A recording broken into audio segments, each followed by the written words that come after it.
Hello दोस्तों, आप सभी का स्वागत है फिर से हमारे वेव मोशन के इस चैप्टर में। तो लास्ट क्लास में हमने वेव के बारे में बात की थी कि वेव जो है it is a propagation of energy and momentum in a medium, है ना। उसके बारे में हमने बहुत सारी चीज़ें देखी थी कि इसकी एम्पलीट्यूड के बारे में हमने देखा था कि सोर्स डिपेंडेंट प्रॉपर्टी है ना।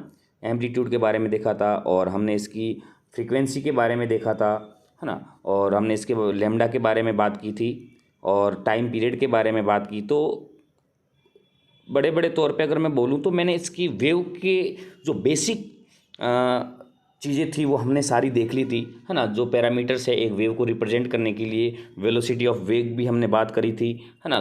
तो बहुत सारी चीज़ें देखी थी। तो आप सभी ने आई होप कि वो सब पढ़ लिया है ना। अगर आप में से कोई नया है जिसने इससे पहले वाली क्लास नहीं ली है तो पहले एक बार वो क्लास लीजिए ताकि आपको सारे के सारे कंसेप्ट क्या हो जाए, क्लियर हो जाए। तो आज हम उससे आगे बढ़ने वाले हैं। हमने लास्ट क्लास में पथांतर और कलांतर की बात की थी और देखा था कि भाई जो कलांतर होता है, जो फेज डिफरेंस होता है, और फेज डिफरेंस और पाथ डिफरेंस के अंदर क्या जो रिलेशन है वो हमने देखा था 2 pi upon lambda into path difference, जो पथांतर है वो डेल्टा एक्स, है ना। जहाँ पे हमने 2 पाई अपॉन लेमडा को के बोला था, के इज़ ए वेव नंबर, तरंग संख्या, है ना, इंटू डेल्टा एक्स। ये हमने सारी की सारी बातें लास्ट क्लास के अंदर कर ली थी। तो आई होप आप सबको चीज़ें पता है। हम लोग आज आगे बात करेंगे कि भाई जो वेव में है आगे हम लोग क्या क्या पढ़ने वाले हैं। तो अब हम लोग जो बात कर रहे हैं वो है superposition of two wave या तरंगों का अध्यारोपण।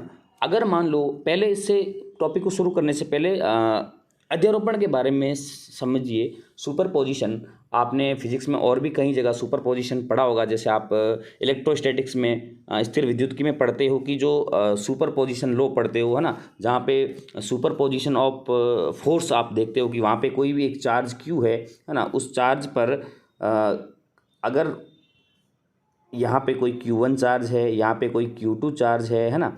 तो ऐसे कोई Q3 चार्ज है, यहाँ पे डैश डैश डैश कोई Qn चार्ज है ना। तो ये सभी चार्ज, इस चार्ज पे क्या लगाएंगे, फोर्स लगाएंगे। क्या लगाएंगे, फोर्स। चूँकि फोर्स एक वेक्टर क्वांटिटी है तो अब इनका जो हमें फोर्स, नेट फोर्स जो निकालना होगा वो हम लोग क्या निकालते हैं, लॉ ऑफ सुपर पोजिशन से निकालते हैं। तो लॉ ऑफ सुपर पोजिशन क्या कहता है कि कोई भी जब मोर देन वन क्वांटिटी एक ही पॉइंट पे आती है तो आप उसका वेक्टर सम करते हो। तो यहाँ पे आप फोर्स के बारे में जो एफ नेट जो आप निकालते हो, एफ नेट वो क्या होता है आपका, जो F1 फोर्स है ना, प्लस F2 फोर्स है, प्लस F3 फोर्स है, dash dash dash dash Fn force तक सभी फोर्स का आप वेक्टर सम करते हो। यही क्या होता है, लॉ ऑफ सुपर पोजिशन होता है। तो यहाँ पर हमने वेव्स के अंदर सुपर पोजिशन की बात क्या कर रहे हैं भाई, है ना, तरंगों का अध्यारोपण।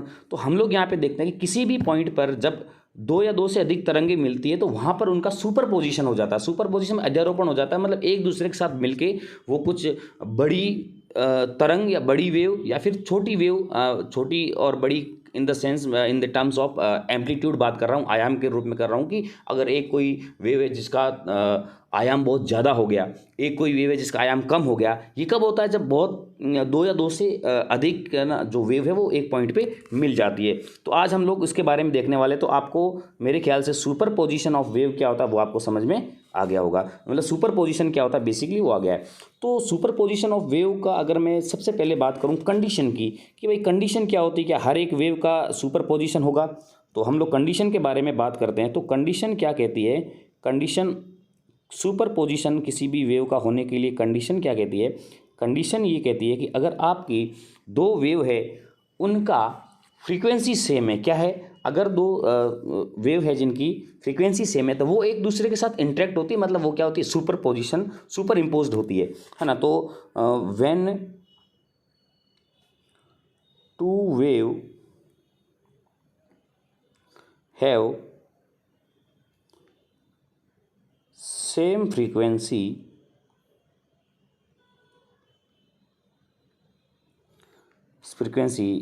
then they interact each other। ये क्या कंडीशन है कि जो वेव सुपर इम्पोज्ड होने वाली है, जिन वेव्स का सुपर पोजिशन होने वाला, अध्यारोपण होने वाला है, उन सभी वेव की क्या होनी चाहिए, फ्रीक्वेंसी सेम होनी चाहिए। क्या होनी चाहिए? फ्रीक्वेंसी सेम होनी चाहिए। यानी अगर मैं दूसरी टर्म्स में अगर बात करूँ तो फ्रीक्वेंसी सेम किन वेव्स की होती है? उन्हीं वेव्स की होती है जो ऐसे सोर्स से निकलती है या फिर उनको सेम सोर्स से निकलती है, या उस सोर्स को हम लोग क्या बात बोलते हैं? कोहेरेंट सोर्स बोलते हैं। क्या बोलते हैं? कोहेरेंट सोर्स या सुसंगत स्रोत बोलते हैं। कोहेरेंट सोर्स क्या बोलते हैं? कोहेरेंट सोर्स बोलते हैं। तो कोहेरेंट सोर्स क्या होता है? जिसकी क्या होती है? फ्रीक्वेंसी सेम रहती है उनसे निकलने वाली वेव्स की। तो सेम फ्रीक्वेंसी किस क्या होती है? सेम फ्रीक्वेंसी जिसकी होती है उनको हम लोग बोलते हैं कोहेरेंट सोर्स बोलते हैं। क्या बोलते हैं? कोहेरेंट सोर्स बोलते हैं। तो कंडीशन क्या है? कंडीशन आपकी यही है कि दो वेव्स सुपर इम्पोज्ड कब होगी? जब उनकी फ्रीक्वेंसी क्या रहेगी? सेम रहेगी। क्या रहेगी? सेम रहेगी। यानी अगर मैं बात करूं, अगर दो वेव है, जैसे एक वेव है ये, मैं इक्वेशन लिख के बताता हूँ आपको, अच्छे से समझ में आएगा। पहले कि अगर मान लो कोई एक वेव है y1, that is a sign omega T, ठीक है, और एक वेव है y2, दैट इज़ ये a1 साइन ओमेगा टी और a2 साइन ओमेगा टी, दो वेव है।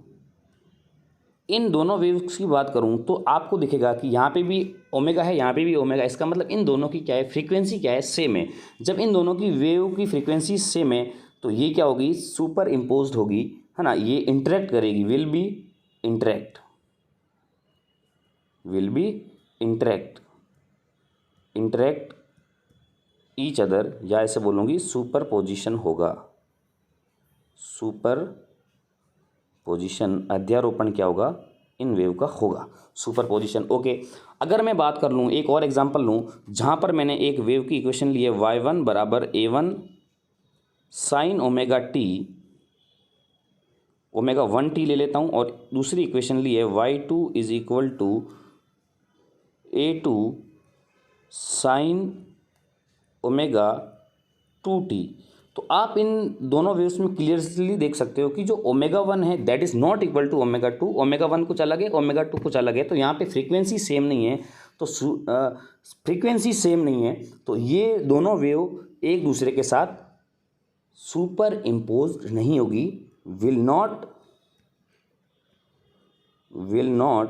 Interact, will not interact. तो ये तो हमारी कंडीशन थी कि किसी भी एक सुपर पोजीशन के लिए, वेव के सुपर पोजीशन के लिए क्या ज़रूरी है। तो वो हमने देख लिया कि दो वेव सुपर इम्पोज तभी होगी, या दो तरंगों का अध्यारोपण तभी होगा जब उनकी फ्रीक्वेंसी क्या रहेगी? सेम रहेगी। चलो भाई, बहुत बढ़िया, हमने देख लिया कि भाई दो वेव्स की सुपर पोजिशन के लिए कंडीशन क्या है। अब हम लोग बात करते हैं, ये हो गए तरंगों का जो अध्यारोपण है, superposition of two wave है, उनकी कंडीशन की बात कर ली। अब क्या होता है? देखो, अब हम लोग बात करने वाले इंटरफेरेंस की बात करने वाले, व्यतिकरण की बात करने। जब दो तरंगों की फ्रीक्वेंसी सेम रहती है ना, जब वो सुपर इम्पोज्ड होती है, इंटरफेयर करती है एक दूसरे के साथ में, तो जो रिजल्टेंट एम्पलीट्यूड या इंटेंसिटी है वो या तो क्या हो जाती है? बहुत ज़्यादा हो जाती है आफ्टर सुपर इम्पोजिशन, है ना, सुपर पोजिशन, अध्यारोपण के बाद में, या फिर क्या हो जाती है? एकदम कम हो जाती है, जीरो भी हो सकती है। तो ऐसे इस जो फिनोमिना को हम लोग क्या बोलते हैं? इंटरफेरेंस बोलते हैं। क्या बोलते हैं? इंटरफेरेंस बोलते हैं, या हिंदी में बोलूँ तो व्यतिकरण बोलते हैं। तो समझना है मेरी बात को कि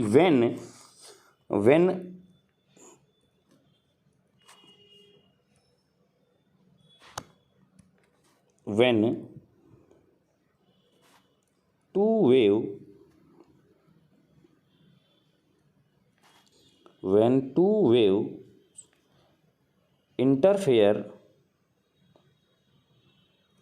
interfere each other,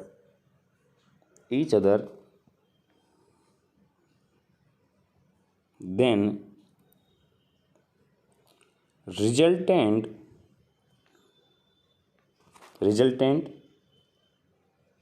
amplitude and intensity will be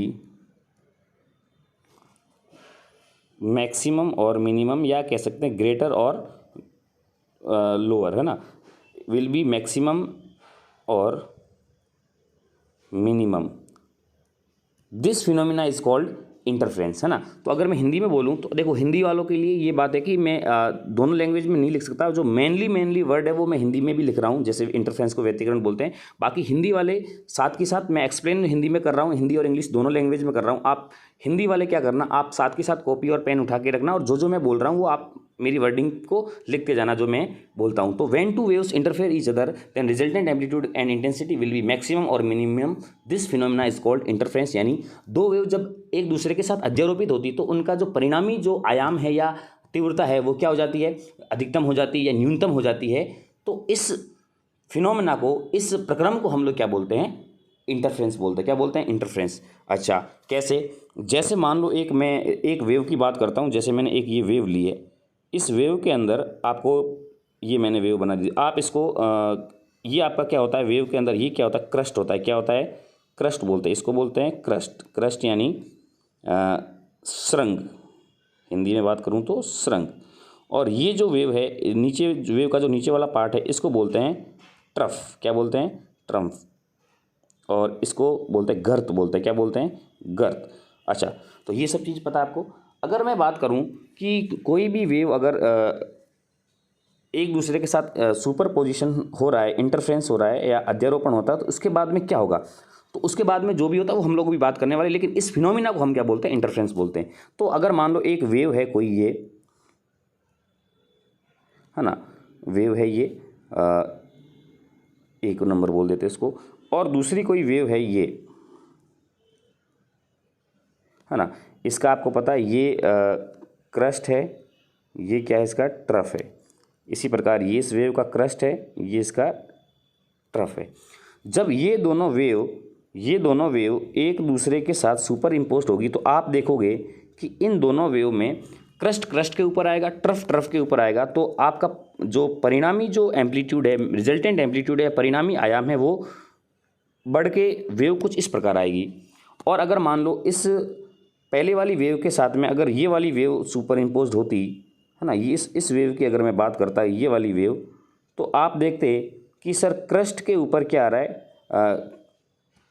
crust के ऊपर क्या आ रहा है, ट्रफ आ रहा है, और इधर ट्रफ के ऊपर क्या आ रहा है, क्रस्ट आ रहा है।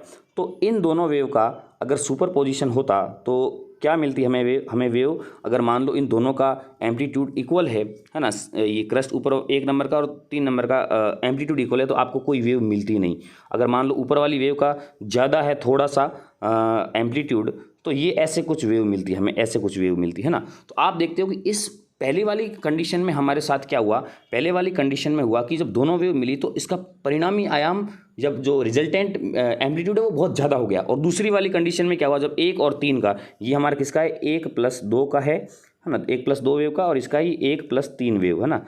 ये जब हमने किया तो इसका परिणामी आयाम हमारे पास क्या आया, लगभग नेग्लिजिबल आया। वो डिपेंड करेगा किसका आयाम ज़्यादा है। अगर मान लो दोनों के क्रस्ट और ट्रम्प दोनों बराबर है तो अपने पास वेव क्या आएगी, यहाँ ऐसे आएगी, है ना। तो ये 1+2 का है और ये 1+3 का है। जब ऐसा होता है तो इसको हम लोग बोलते हैं, पहली वाली कंडीशन को बोलते हैं कंस्ट्रक्टिव इंटरफ्रेंस। क्या बोलते हैं, कंस्ट्रक्टिव इंटरफ्रेंस। कंस्ट्रक्टिव इंटरफ्रेंस अगर हिंदी में बात करूं तो इसको बोलते हैं हम लोग समपोषी व्यतिकरण। क्या बोलते हैं, समपोषी व्यतिकरण। और अगर मैं बात करूं इंग्लिश में ये तो इसको बोलते हैं कंस्ट्रक्टिव इंटरफ्रेंस। अगर मैं सेकंड कंडीशन की बात करूँ, जब मैं पहली और तीसरी वेव का मैंने जब सुपर पोजिशन कराया तो हमें कोई वेव नहीं मिली, इसका मतलब इसका जो रिजल्टेंट एम्पलीट्यूड है वो बहुत कम हो गया या कम हो गया, तो इसको बोलते हैं डिस्ट्रक्टिव इंटरफ्रेंस। क्या बोलते हैं, डिस्ट्रक्टिव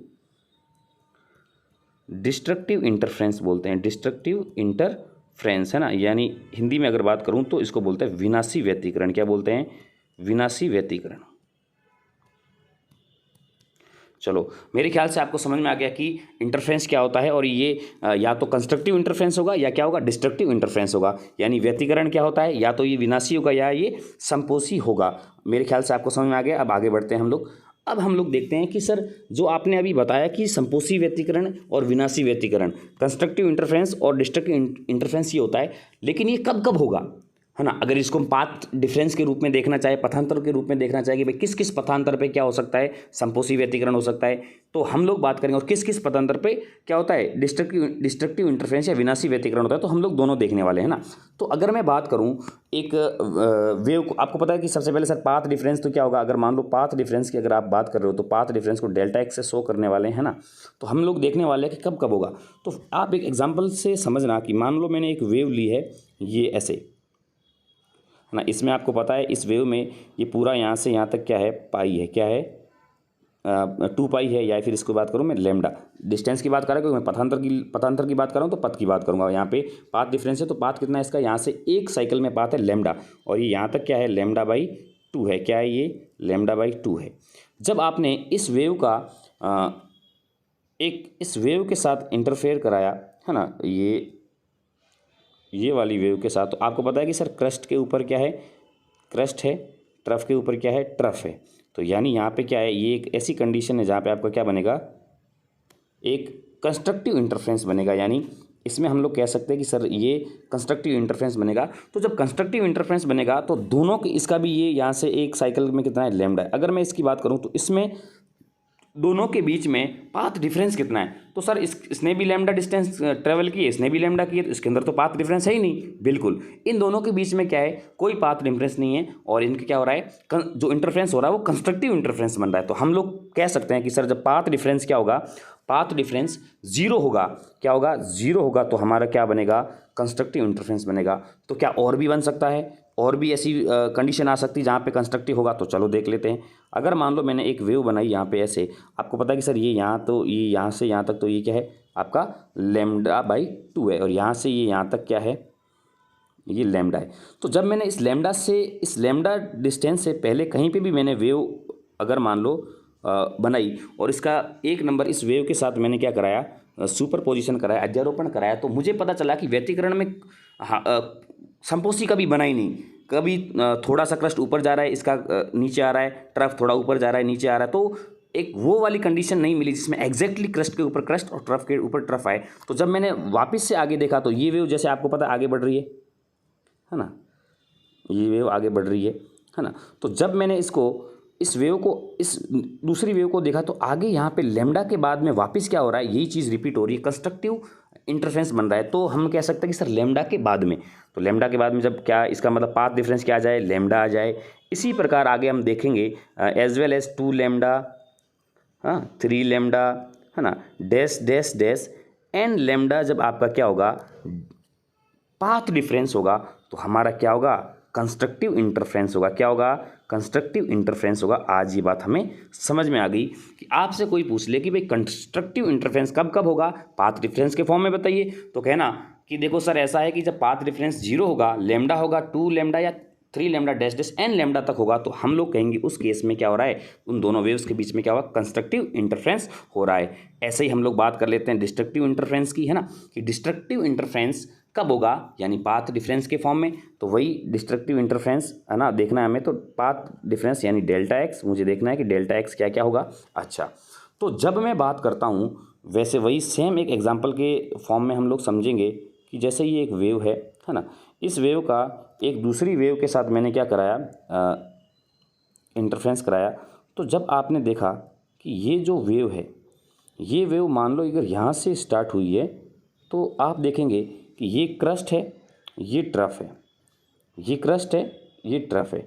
तो इस क्रस्ट के ऊपर ट्रफ आया, तो यहाँ पे क्या होगा, डिस्ट्रक्टिव इंटरफेरेंस होगा, क्योंकि हम पहले ही देख चुके हैं कि डिस्ट्रक्टिव इंटरफेरेंस कब होगा, जब क्रस्ट के ऊपर ट्रफ आएगा। तो जब मैंने देखा, तो अगर इस दोनों वेव के बारे में अगर मैं देखूं कि वेव के फॉर्म, वेव का अगर पाथ डिफरेंस देखूं, तो हमें पता चलेगा कि सर ये जो क्रस्ट और ट्रफ के ऊपर तभी आया पहली बार, तब क्या होगा, इसके बीच में जो पाथ डिफरेंस क्या आया, यहाँ से अगर यहाँ देखूंगा तो ये पाथ डिफरेंस क्या है, लेमडा बाई 2 है। तो सर लेमडा बाई 2 पे आया, तो मतलब पहला इंटरफेरेंस का बना लेमडा बाई 2 पे। चलो ठीक है भाई, आगे देख लेते हैं। जब मैंने आगे की बात करी, तो ये वेव मैंने बनाई, तो आपको पता है ये सर वेव, ये तो आगे जा रही है, ये वाली वेव तो आगे जा रही है ना।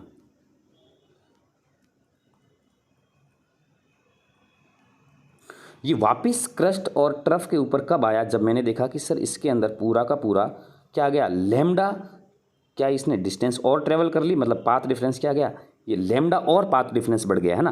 तो जब ये वापस क्या आया, क्रस्ट के ऊपर ट्रफ और ट्रफ के ऊपर क्रस्ट, ये कब आया, जब इसने लैम्डा डिस्टेंस और ट्रेवल कर ली। तो यहाँ आप कह सकते हैं कि पहले λ/2 था, अब लैम्डा और डिस्टेंस ऐड हो गई तो 3λ/2 हो गया।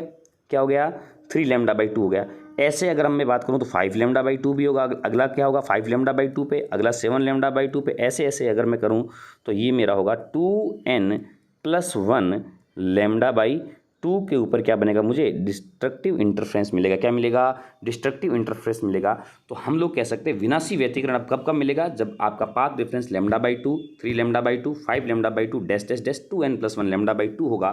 तो हमें क्या मिलेगा, विनाशी व्यतिकरण या डिस्ट्रक्टिव इंटरफेरेंस मिलेगा। मेरे ख्याल से अब आपको डिस्ट्रक्टिव इंटरफेरेंस भी समझ में आ गया होगा कि कब कब मिलेगा। चलो भाई, ये तो हो गया कि पाथ डिफरेंस के फॉर्म में देख लिया, पथांतर के फॉर्म में देख लिया कि कब डिस्ट्रक्टिव मिलेगा, कब इंटरफेरेंस मिलेगा। अगर ये आपसे पूछ ले कि हमें तो फेज डिफरेंस के फॉर्म में बताइए कंस्ट्रक्टिव कब होगा, तो अब आपके लिए निकालना मुश्किल नहीं है, क्योंकि जब आपको पता है कि हमें पाथ डिफरेंस दे दिया जाए तो हमारे लिए फेज डिफरेंस निकालना कोई मुश्किल बात नहीं, क्योंकि लास्ट क्लास के अंदर हमने पढ़ लिया था रिलेशन बिटवीन पाथ डिफरेंस और फेज डिफरेंस, कालांतर और पथांतर के मध्य संबंध। तो डेल्टा एक्स अगर हमें पता है कि कंस्ट्रक्टिव के लिए होता है sir 0, lambda, 2 lambda, 3 lambda, dash dash dash n lambda, dash dash dash n lambda, तो हमें क्या निकालना है, फेज डिफरेंस निकालना। तो फाई बराबर सर हमने फॉर्मूला पढ़ा है 2π/λ इंटू डेल्टा एक्स पथांतर, है ना। तो फेज ये पाथ डिफरेंस तो ये आ गया 2π/λ इंटू एन लैम्डा। तो यहाँ से देखेंगे कि लैम्डा से लैम्डा कैंसिल हो गया, तो ये क्या आया 2n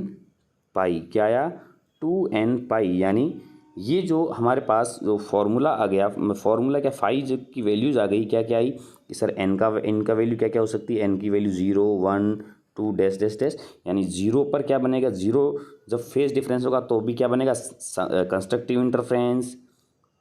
2π पे भी बनेगा, एन की वैल्यू 1 रखी तो, 4π पे भी बनेगा जब एन की वैल्यू 2 रखी तो, डैश डैश डैश 6π, 8π, यानी 2n π पर हमें क्या मिलेगा, कंस्ट्रक्टिव इंटरफेरेंस मिलेगा। यानी 0, 2π, 4π और 2n π पर हमें क्या मिलेगा, समपोषी व्यतिकरण मिलेगा। अगर बात करूं मैं डिस्ट्रक्टिव इंटरफेरेंस की, तो आपको वही काम आपको पता है कि सर बिल्कुल अब हमें आ गया कि कैसे क्या करना है। डेल्टा एक्स अगर देख लूँ मैं, है ना, तो इसका क्या होता है कि सर λ/2 क्या होता है, λ/2, 3λ/2, 5λ/2 डैश डैश डैश, हम लोगों ने क्या बात की कि इसमें क्या होगा 2n+1 λ/2। जी बिल्कुल। तो अगर हमें क्या निकालना है, फेज डिफरेंस निकालना, तो वही काम है। अब आपको समझ में आ गया होगा कि वही काम हम लोग वापस रिपीट कर रहे हैं। तो यहाँ पे जो पाथ डिफरेंस है, पथांतर है, वो क्या है 2n+1 λ/2। तो हमने देखा कि सर लैम्डा से लैम्डा कैंसिल हो गया, 2 से 2 कैंसिल हो गया, तो हम कह सकते हैं कि ये क्या आया हमारे पास 2n+1 क्या आया पाई, यानी और वही n की वैल्यू क्या क्या है 0, 1, 2 डैश डैश डैश, यानी फाई क्या आ गया हमारे पास, n की वैल्यू 0 रखी तो क्या आया, n की वैल्यू 0 रखी तो आया पाई, और क्या आया 1 रखी तो 3π, है ना, 5π, 7π डैश डैश डैश 2n+1 पाई, है ना। तो आपको एक चीज़ समझ में आ गई कि सर ये तो गजब हो रहा है, 0 पे, 2π पे, 4π पे, 6π पे, 8π पे मिल रहा है, और जो बीच में जो पाई आ रहा है उन पे क्या मिल रहा है, डिस्ट्रक्टिव मिल रहा है, विनाशी मिल रहा है। तो आप बिल्कुल सही समझे हो कि जैसे अगर मान लो इसको मैं ऐसे शो करूं कि ये अपना क्या है 0 है, ये अपना क्या है पाई है ना, ये क्या है अपना 2π है, ये अपना क्या है 3π है ना, ये क्या है अपना 4π है ना। तो आप क्या देखोगे कि सर जब बात करी किसकी, 0 की, तो 0 पर हमें क्या मिला, हमें मिला कंस्ट्रक्टिव, और हमें क्या मिला, फिर मिला 2π पे मिला, फिर हमें क्या मिला 4π पे मिला, कौन सा, कंस्ट्रक्टिव या समपोषी व्यतिकरण। और जब मैं बीच में पाई, 3π, 5π की अगर मैं बात करूंगा तो हमें क्या मिलेगा, डिस्ट्रक्टिव या विनाशी व्यतिकरण मिलेगा तो आप समझे ये क्या है, ये जहाँ पे संपोषी व्यतिकरण मिला है वहाँ हमारी तीव्रता मैक्सिमम हो गई है, हमारा एम्पलीट्यूड मैक्सिमम हो गया है। यानी ये वो पॉइंट्स है जहाँ पे हमारे को चमकीली फ्रिंजें प्राप्त हुई, ब्राइट फ्रिंजेस प्राप्त हुई। आप व्यतिकरण में आगे हम लोग जब ये पढ़ेंगे, वेव ऑप्टिक्स पढ़ेंगे, तो वहाँ आपको समझ में आएगा कि ब्लैक फ्रिंजेस और जो ब्राइट फ्रिंजेस कैसे बनती है। और वो आपका केस यहीं से आपको समझ में आ गया कि ये क्या होता है, व्यतिकरण होता है। क्या होता है, व्यतिकरण से हमें प्राप्त होती है ना, इंटरफ्रेंस से। तो मेरे ख्याल से आपको चीज़ें समझ में आ गई होगी कि आपको कब डिस्ट्रक्टिव इंटरफ्रेंस मिलेगा और कब कंस्ट्रक्टिव मिलेगा। क्लियर है चीज़ें? चलो भाई आगे बढ़ते हैं। बहुत बढ़िया, आपको समझ में आ रहा है ना। कोई भी और क्वायरी हो तो मुझे कमेंट सेक्शन में बताते रहना, ठीक है। चलो अगर मैं बात करूं, अब इंटरफ्रेंस को समझ लेते हैं, थ्योरी ऑफ इंटरफ्रेंस देख लेते हैं कि इतनी देर देखा कि भाई जो इंटरफ्रेंस क्या होता है, उसके बाद ये कौन कौन सा होता है और कब कब कौन कौन सा होगा। क्लियर है चीज़? आगे देखते हैं थ्योरी ऑफ इंटरफ्रेंस, मतलब इंटरफ्रेंस एक्चुअली में क्या है, इसके कोई फॉर्मूले आएंगे क्या हमें? अगर मान लो कंस्ट्रक्टिव हो रहा है या डिस्ट्रक्टिव हो रहा है तो हमें क्या कैसे पता चलेगा, उसका एम्पलीट्यूड क्या होगा, उसकी इंटेंसिटी क्या होगी, तो वो सब हम लोग अभी बात करने वाले हैं। तो आप देखो, अगर मान लो मैं दो वेव की बात करूं, मैंने दो वेव ली यहाँ पे, है ना। अगर मान लो एक वेव है, एक ये वेव है और दूसरी एक ये S1 सोर्स से एक वेव निकली और दूसरी वेव है यहाँ पे, जो यहाँ पे एक S2 सोर्स से मिली और ये यहाँ पे जाके मिल गई P पॉइंट पे जाके, इनका क्या हो गया, इंटरफ्रेंस हो गया, अध्यारोपण हो गया, ये S2 है, ठीक है। जब आप इसको देखोगे, है ना, तो आपको पता चलेगा कि सर ये जो S1 वेव है वो इतना कम चली है, S2 वेव इतना ज़्यादा चली है ना। तो ये इसके बीच, इन दोनों वेव के बीच में ये इतना क्या हो गया, ये हो गया इसका पाथ डिफरेंस हो गया। क्या हो गया, पाथ डिफरेंस हो गया। अगर मान लो मैं इक्वेशन की बात करूँ तो S1 की इक्वेशन लिखी मैंने, y1 बराबर A1 साइन ओमेगा टी। अच्छा, अगर मैं उसको पूरा लिखूँ ओमेगा टी, अब देखो ये क्या हो गया, ओमेगा टी, और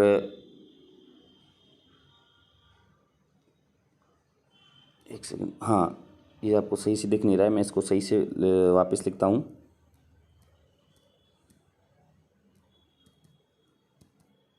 हाँ तो एक second,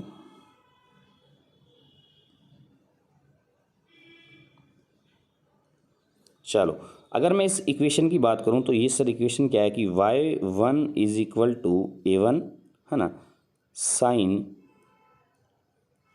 omega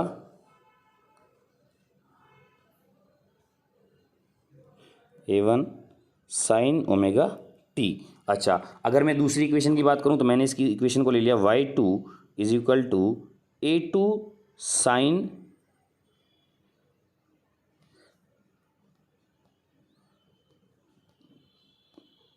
A2 sine omega t -5। -5 क्यों लिखा, तो आपको पता है जब इन दोनों के बीच में क्या है, फेज डिफरेंस है। क्या है, फेज डिफरेंस है। ये पाथ डिफरेंस है तो फेज डिफरेंस भी होगा। और यहाँ पे आप देखोगे तो मैंने A1 A2 इनका एम्पलीट्यूड डिफरेंट लिया है, लेकिन अगर आप देखोगे ध्यान से तो मैंने ओमेगा दोनों में क्या रखा है, सेम रखा है। क्यों सेम रखा है, आपको पता है कि सर इंटरफ्रेंस तभी होगा जब इनके बीच में क्या होगा, दोनों की फ्रीक्वेंसी क्या रहेगी, सेम रहेगी। तो यहाँ पे P पॉइंट पे ये जो मिल रही है, उसके बाद हम लोग देख लेते हैं कि मान लो इनका इंटरफ्रेंस होकर ये वेव ऐसे कुछ बन गई। तो अगर मान लो ये वेव बनी है तो ये वेव की इक्वेशन क्या होगी, इसको हम लोग क्या बोलेंगे, रिजल्टेंट वेव बोलेंगे। तो इस रिजल्टेंट वेव की इक्वेशन क्या होगी, अगर मान लो वो मैं देखना चाहूँ तो जैसे मैं इस इक्वेशन को मान लेता हूँ कि भाई ये रिजल्टेंट वेव YR है। क्या है, YR है। इसकी इक्वेशन, तो वही हम लोग इक्वेशन निकालने वाले हैं। तो अगर आप देखोगे from the law of superposition, है ना, from the law of superposition, है ना, कि अध्यारोपण के सिद्धांत से आप क्या देखते हो, सुपरपोजिशन की जो इस P पॉइंट पर अगर जब मैं इंटेंसिटी, ये जो वेव की इक्वेशन की बात करूँ, एम्पलीट्यूड की बात करूँ, डिस्प्लेसमेंट की बात करूँ, तो रिजल्टेंट YR क्या होगा, Y1 प्लस Y2। अच्छा, Y1 प्लस Y2 मैंने ले लिया है। तो यहाँ पे हमें पता है Y1 की वैल्यू क्या है, Y2 की वैल्यू क्या है, तो मैं यहाँ पे रख रहा हूँ resultant is equal to y1 की वैल्यू है sir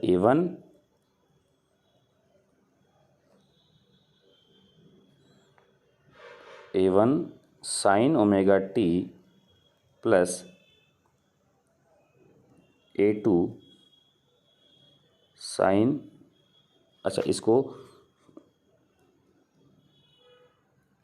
sign omega T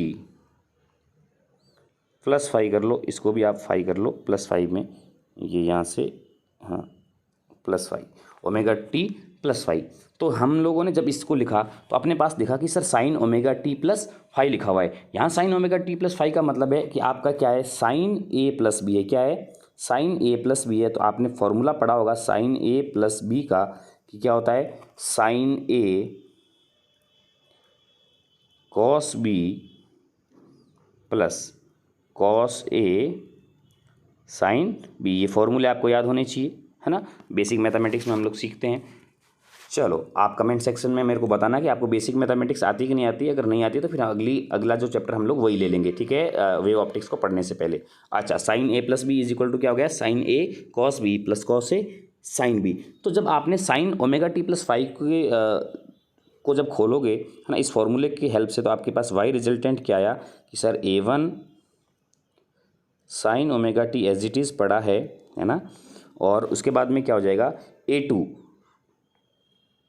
plus a2 भी बाहर पड़ा है, अंदर आपके क्या हो गया, साइन ए कॉस बी। तो sine omega T cos five plus cos A cos sine B, तो cos omega t into sine phi. ये दोनों चीज़ हो गई आपके। अब आपने a2 को क्या कर दिया, मल्टीप्लाई कर दिया। a2 को अंदर मल्टीप्लाई किया तो ये वापस इक्वेशन क्या बनी आपकी, ये इक्वेशन बनी कि sir a1 sine omega T plus, अब a2 को अंदर मल्टीप्लाई किया तो ये क्या गया, a2 sine omega T cos five plus a2 cos omega T sine five. ठीक है, इतना आपको समझ में आ गया कि हमने क्या क्या किया। मैंने a1 sine omega t equation ली और y1 क्या ली, a1 साइन ओमेगा टी एक वेव की, और दूसरे वेव के लिए a2 sine omega T plus phi लिया। और ये दोनों क्या है, वेव की इक्वेशन है। प्लस फाइव क्यों है, क्योंकि यहाँ पे दोनों के बीच में क्या है, पाथ डिफरेंस है, तो फेज डिफरेंस भी होगा, तो मैंने प्लस फाइव से उसको शो कर दिया। जब मैंने इन इक्वेशन को जोड़ा with the help from the help of super position, तो यहाँ पे आ गया कि sine a1 sine omega T plus a2 sine omega T plus five. तो इनको साइन ए प्लस बी के फॉर्मूले से मैंने इसको आगे सिंप्लीफाई कर दिया। अब हम लोग आगे बढ़ते हैं कि इसके बाद में क्या होगा। चलो भाई देखते हैं, है ना। चलो, तो यहाँ तक आपको समझ में आ गया होगा मेरे ख्याल से। अब आपको इसमें देखोगे तो सर इसमें जो है ये एक इक्वेशन है जिसमें साइन ओमेगा टी है यहाँ पे, और इसमें भी क्या है, साइन ओमेगा टी है। तो मैंने इन दोनों में टर्म्स में क्या किया, साइन ओमेगा टी को क्या ले लिया, कॉमन ले लिया। तो इसके बाद में आगे मैं यहाँ पे कर रहा हूँ, है ना। चलो, तो यहाँ पे हो गया सर कि वाई रिजल्टेंट जो है आपने क्या किया, साइन ओमेगा टी कॉमन ले लिया। तो पहले वाले टर्म में क्या बचा, पहली वाली टर्म में बचा, थोड़ा नीचे लिखते हैं, हाँ, तो वाई रिजल्टेंट हमने जब लिया तो आपने देखा कि पहली वाली टर्म्स में देखो, इधर देखो यहाँ से, कि पहली वाली टर्म्स में आपने साइन ओमेगा टी लिया तो यहाँ पे सिर्फ क्या बचा, a1 बचा, और इधर से लोगे तो a2 और cos फाइव बचेगा। तो मैंने इसको क्या लिख दिया कि y, इसमें मैंने पहली वाली टर्म्स में a1 बचा और दूसरी वाली टर्म में बचा a2 cos फाइव, और हमने क्या कॉमन लिया था, साइन ओमेगा टी, क्या लिया था, साइन ओमेगा टी कॉमन ले लिया था, प्लस आपका जो ये दूसरी वाली टर्म है, दूसरी वाली टर्म देखोगे तो a2 cos omega T sine five as it is पड़ी है। तो क्या लिखा, a2 cos omega T sine five. तो साइन फाइव को पहले लिख देता हूँ, sine five cos omega T. मेरे ख्याल से इतना आपको सबको समझ में आ गया होगा। डेरिवेशन है तो आपको समझनी पड़ेगी, क्लियर, कि कैसे आया ओमेगा टी। चलो भाई, अब मैंने क्या किया, इसमें इस इक्वेशन में देखोगे तो ये a1 plus a2 cos five है, और इसमें A2 sin फाई है। ये मेरे को ये दोनों ऐसी टर्म है जो हमारे क्या एम्पलीट्यूड से डिसाइड होती है। क्या होती है? एम्पलीट्यूड से डिसाइड होती है। तो मैंने इनको क्या मान लिया कि भाई ये A1 प्लस A2 है, A2 cos फाई है, ये क्या है दैट इज़ इक्वल टू, इसको मान लिया मैंने R ले लो या A ले लो। A क्या है मेरा रिजल्टेंट एम्पलीट्यूड है। क्या है? Resultant amplitude. इसको मैं बोल देता हूँ A साइन थीटा ले लेते हैं। क्या ले लेते हैं? A sine theta. और इसको मैंने क्या मान लिया? A2 साइन फाई को मैंने मान लिया A कॉस थीटा। ये मेरी इक्वेशन नंबर 1 है और ये क्या है? इक्वेशन नंबर 2 है। ये दोनों इक्वेशन बहुत इंपॉर्टेंट है। आगे इससे हम जाके एम्पलीट्यूड का मैग्नीट्यूड और एंगल भी, फेज डिफरेंस की भी बात करेंगे इन दोनों इक्वेशन की हेल्प से। ठीक है, चलो। तो जब मैंने इसको रखा तो हमारे पास अब इक्वेशन क्या बन गई? इक्वेशन बन गई कि sir YR is equal to A sine theta. हमने गलत कर दिया क्या यहाँ पे? इसको ऊपर वाले को A कॉस थीटा मानेंगे। क्या मानेंगे? A कॉस थीटा,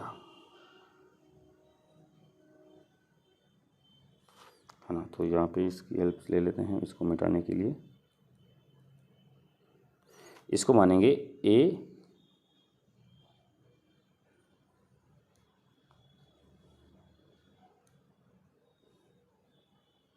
चलो A1 plus A2 cos phi को हम लोग मान लेते हैं A कॉस थीटा और A2 साइन फाई को मान लेते हैं A साइन थीटा। चलो भाई, अब हम लोग लिखते हैं इसको, इक्वेशन को वापस कैसे? Y resultant is equal to A1 plus A2 cos phi. A1 plus A2 cos phi को हमने लिखा A cos theta into sine omega T plus A2 sine phi को हमने माना A sine theta cos omega T हमारे पास पड़ा है। तो आप इसमें देखोगे जब इन दोनों में A कॉमन आ रहा है तो A कॉमन आने के बाद में देखो ये क्या है? ये आपका क्या है? Cos theta sine omega t और sine theta cos omega two, तो ओमेगा टी। तो ये आपके कहीं ना कहीं वही फॉर्मूला नहीं बन रहा जो अभी हमने लिखा था, साइन A प्लस बी, यानी sine A cos B cos A sine B. तो यहाँ पे मैं इसको लिख सकता हूँ, हमारे पास जो Y रिजल्टेंट की जो इक्वेशन आ गई दैट A कॉमन आ गया और यहाँ पे हो गया साइन ओमेगा टी, यानी A plus B omega T plus theta. ये क्या आ गई? ये आ गई आपके रिजल्टेंट जो इक्वेशन बनी P पॉइंट पर, जो इक्वेशन बनी P पॉइंट पर। कहाँ पर? ये इस पॉइंट पर आपकी जो इक्वेशन बनी है, ये वेव बनी है दोनों के सुपर पोजिशन से, उस वेव की हमारे पास क्या आ गई? रिजल्टेंट इक्वेशन आ गई, है ना। रिजल्टेंट इक्वेशन इसके अंदर जहाँ पे ये क्या है? ये A आपका क्या है? रिजल्टेंट एम्पलीट्यूड है। क्या है? रिजल्टेंट एम्पलीट्यूड, यानी परिणामी क्या है? परिणामी आयाम है। क्या है? परिणामी आयाम है, रिजल्टेंट एम्पलीट्यूड है। मेरे ख्याल से आपको समझ में आ गया होगा एम्पलीट्यूड कि आपका जब एक दो वेव का सुपर पोजिशन होता है तो उसकी रिजल्टेंट इक्वेशन कैसे आती है। क्लियर है सब चीज़? चलो भाई, बहुत बढ़िया। अब हम लोग आगे बढ़ते हैं कि देखते हैं अब इसका ये तो क्या थी? थ्योरी थी। क्या थी? थ्योरी थी इस इंटरफेरेंस की, कैसे दो वेव एक दूसरे के साथ इंटरफेयर होती है और एक नई इक्वेशन बनती है। अब इस इक्वेशन में आपको क्या हो सकता है? कंस्ट्रक्टिव इंटरफेरेंस भी हो सकता है और डिस्ट्रक्टिव भी हो सकता है, दोनों हैं। अभी वो तो डिपेंड करेगा कि उसके फेज डिफरेंस क्या है या पाथ डिफरेंस क्या है। ठीक है, चलो भाई। लेकिन इन दोनों की इक्वेशन, रिजल्टेंट वेव की इक्वेशन को हम लोग इसी से शो करेंगे, हाँ कि ना। चलो भाई, अब मैं बात करता हूँ मैथमेटिक्स ऑफ इंटरफेरेंस की। मैथमेटिक्स ऑफ इंटरफेरेंस का मतलब है कि इंटरफेरेंस के अंदर अभी हमने जो इक्वेशन निकाली, इस इक्वेशन में मैंने बात करी कि भाई ये है रिजल्टेंट एम्पलीट्यूड और ये क्या है? इनके रिजल्टेंट जो, हाँ ये थीटा की बात कर लेते हैं। थीटा क्या होता है? थीटा होता है कि जो रिजल्टेंट वेव है, रिजल्टेंट वेव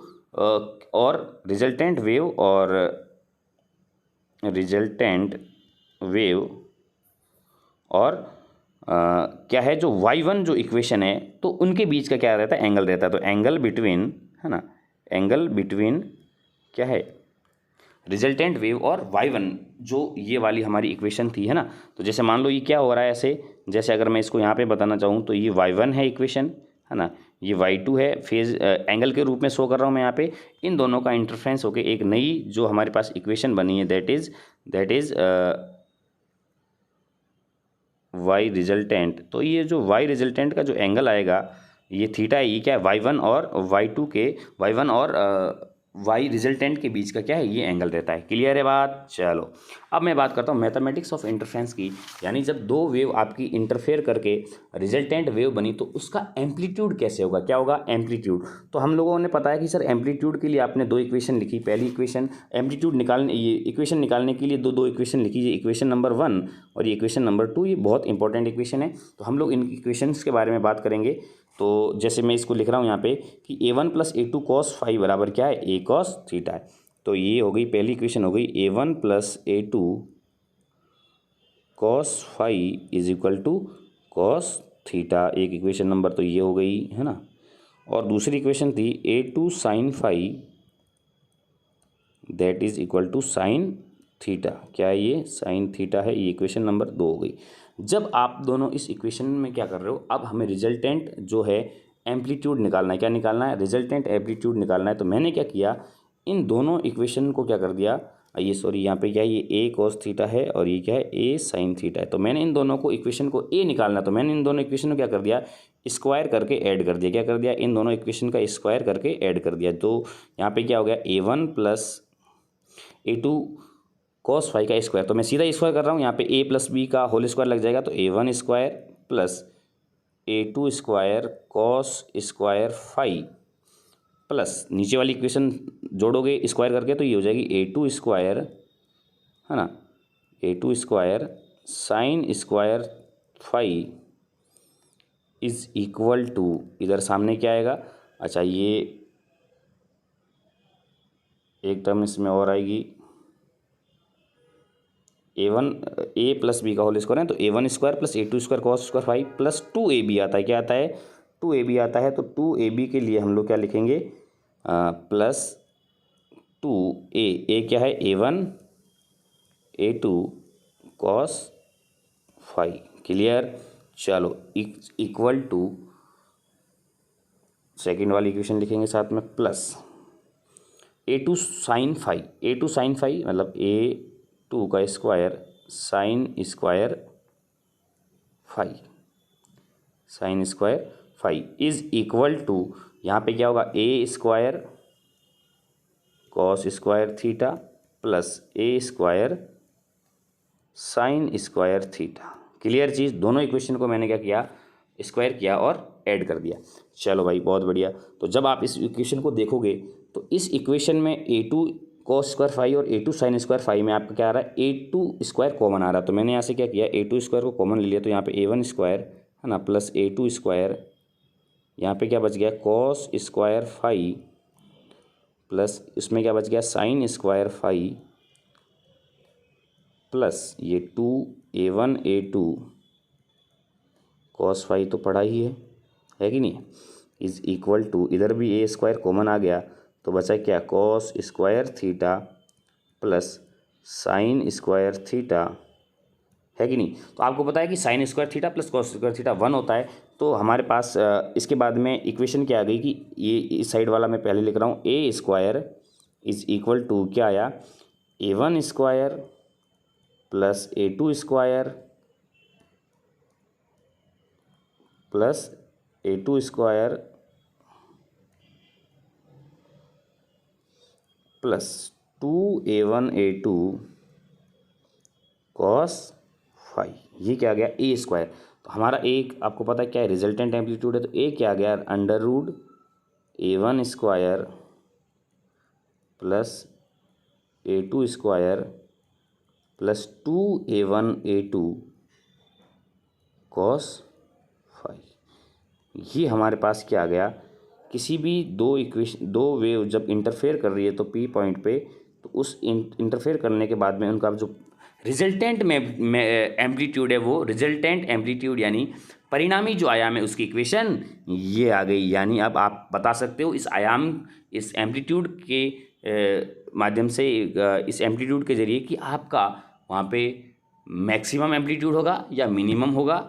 वो कैसे बताएंगे आप, विद द हेल्प ऑफ यहाँ पे फाई क्या है, फाई है पाथ डिफरेंस, यानी पाथ डिफरेंस ले लेके आप बता सकते हो यहाँ संपोषी हुआ है कि विनाशी हुआ है, कंस्ट्रक्टिव हुआ है कि डिस्ट्रक्टिव हुआ है। तो यहाँ पे आपको पता चल गया कि जब ये इंटरफ्रेंस हो रहा है तो उसका रिजल्टेंट एम्पलीट्यूड कैसे आता है। क्लियर? यानी यहाँ पे अच्छा, इस फॉर्मूले की बात करूँ तो आपको फॉर्मूला बहुत जाना पहचाना लग रहा होगा कि आपने वेक्टर के अंदर पढ़ा होगा कि दो वेक्टर है, उनका जो रिजल्टेंट वेक्टर निकालने के लिए हम लोग करते हैं, अगर मान लो दो वेक्टर ए और बी है तो रिजल्टेंट वेक्टर क्या निकालते हैं, आर रूट में square plus B square plus 2ab cos theta. ये बिल्कुल वही है, यानी एक वेव के जो एम्पलीट्यूड है वो वेक्टर की जैसे ही बिहेव करता है, यानी a1 है ये और ये a2 है, तो इनके बीच का क्या है, ये फाई एंगल है। क्या है ये?